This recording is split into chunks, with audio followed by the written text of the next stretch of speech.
Just imagine, I mean it sincerely. I say this as a father of a man who won the Bronze Star, the Conspicuous Service Medal, and lost his life in Iraq. Imagine the courage, the daring, and the genuine sacrifice they all made. All right, guys, so that is footage of Joe Biden losing his mind, as per the usual nowadays, in which he doesn't seem to remember that his son did not die in Iraq. His son actually died from brain cancer.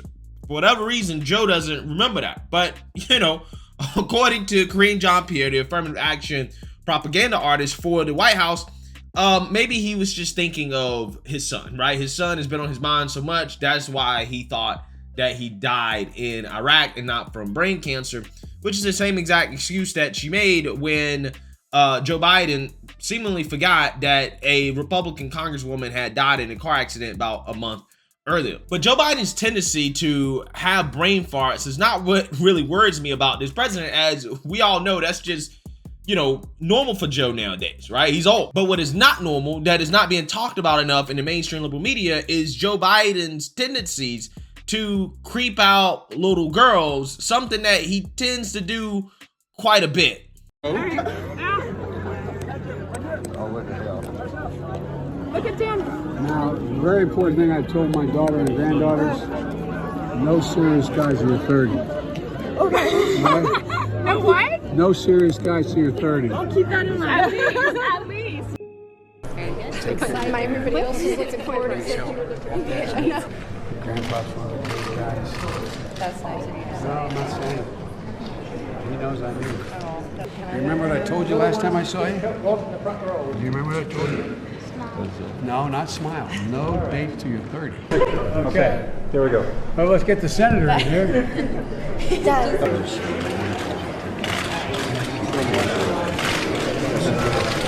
However, we got to start this video off by not talking about Joe Biden, but actually talking about his wife, Jill Biden, whom, you know, is by Joe's side. She seems to be Joe's closest and most coherent handler, right? Which means that she probably does have a say in the administration and some of the policies that are being pushed by the Biden administration. Put it this way, because she's associated with old Joe, right? She's his wife. She also has the stigma of Joe, which means that people probably don't like her just as much as they don't like Joe Biden. And I'm gonna tell you, the people really showed us last night that they do not like Jill Biden, as she showed up to the Cowboys-Eagles game as an honorary team captain for the Eagles. I believe that she's an Eagles fan, right? So she was there to promote the White House's cancer initiatives. And according to some reports, Jill Biden got booed, right? She got booed during the game. Now, again, this is kind of controversial because the mainstream liberal media is saying that this didn't happen. However, people who were there and a lot of people have been reporting on Twitter that she, in fact, did get booed. Now, there's a clip floating around on social media that a lot of people say are fake. So, again, I don't know if this clip is real, but it's also pretty hilarious regardless. But they say it's fake, but this is a video of Jill Biden getting booed that's floating around. Take a look.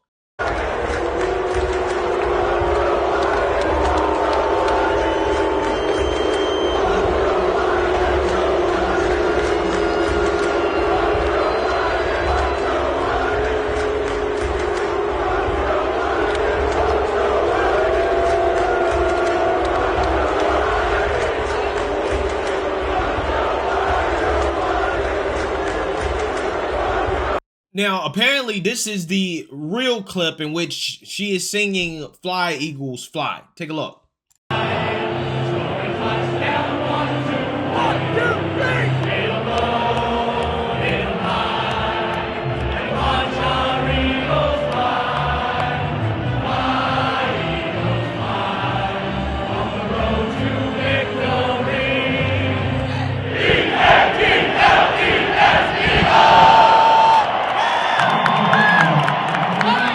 Yeah, so the booing was not quite as loud there, if you could hear it at all, but there are videos that people have put out of them booing and chanting "Let's Go Brandon" at the game while Joe Biden was on the field. Take a look.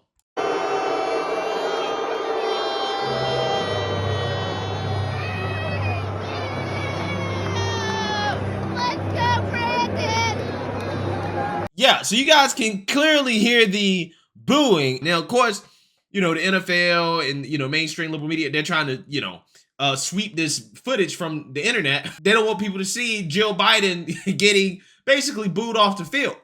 But again, this is just the reality of how people feel about Joe Biden and his presidency.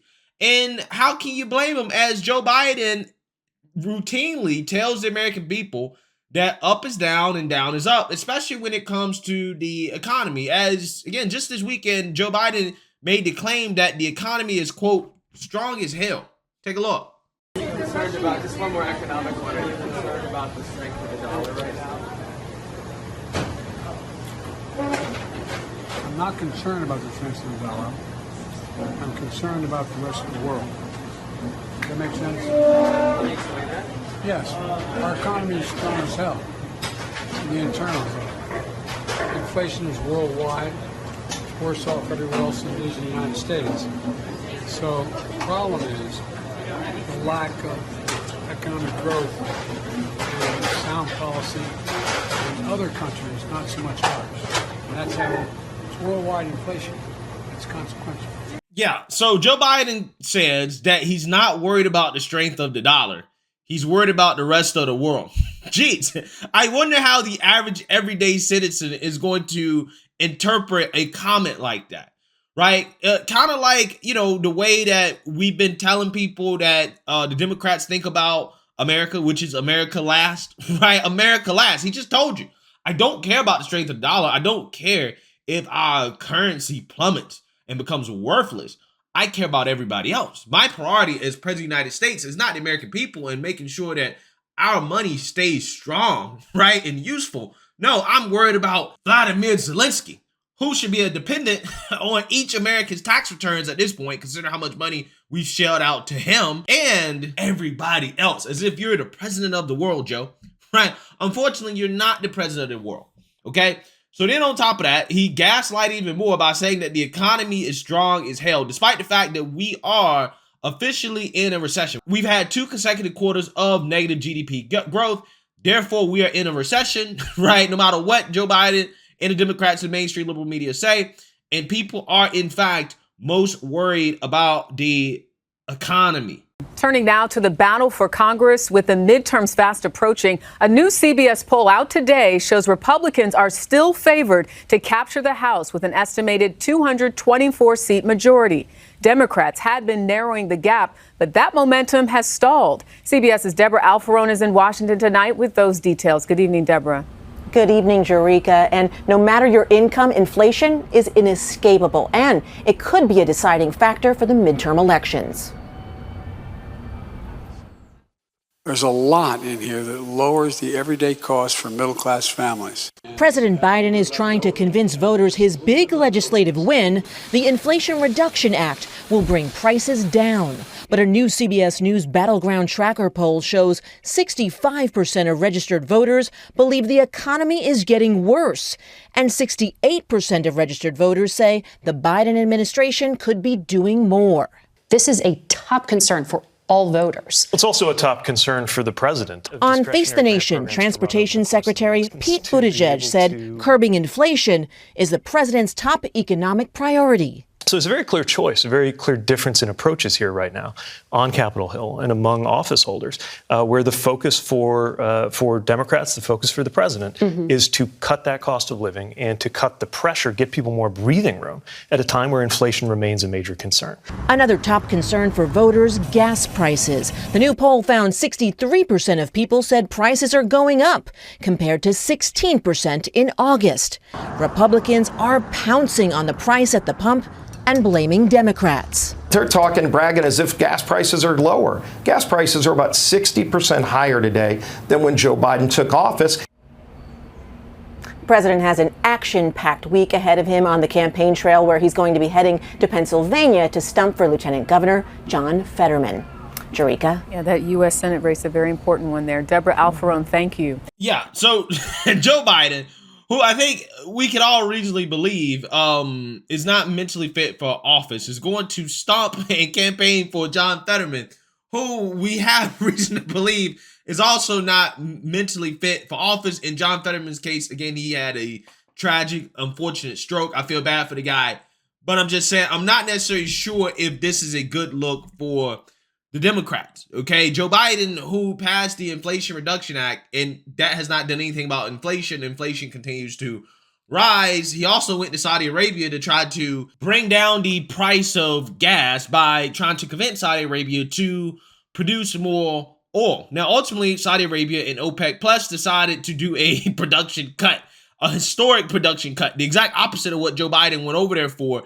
And allegedly, according to Saudi Arabia, Joe Biden tried to stop them from making the announcement or from issuing the production cut until after the midterms, which in my opinion sounds like a quid pro quo, right? Sounded like Joe Biden was asking the Saudi kingdom for political favors that could affect the outcome of the election here in the U.S. Now, the mainstream liberal media didn't cover it, but it was all over this when allegedly Trump was asking Ukraine for political favors that could affect the outcome of the election. Trump was actually impeached for that quid pro quo. However, Joe Biden does what seems to be a quid pro quo, right? Alleged by Saudi Arabia, and the Democrats are quiet, right? There's no impeachment talk for Joe Biden. It's funny how that works. But ultimately what I'm saying here, guys, is that, Democrats will pass legislation, they will do something, and then the exact opposite will happen, right? Inflation has went up, gas prices are going back up, and then they gaslight and they tell people that the opposite is happening. No, inflation is going down. There's zero inflation. Inflation is transitory, right? Gas prices are going down. It's Putin's fault, right? It's the Putin gas hike. Again, people are tired of being gaslighted. They're tired of being lied to, right? Because the Biden administration thinks that the Democrat Party and their voter base is dumb.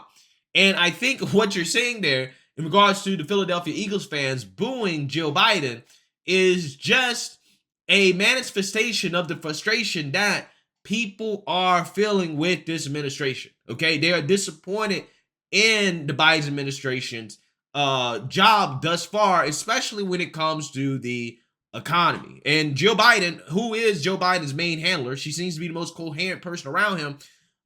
She's taking the brunt of it, right? She's taking the brunt of some of the backlash for her husband's failure. So let me know what you guys think. Make sure you like, comment, and subscribe. Most importantly, share a Black conservative perspective. Peace.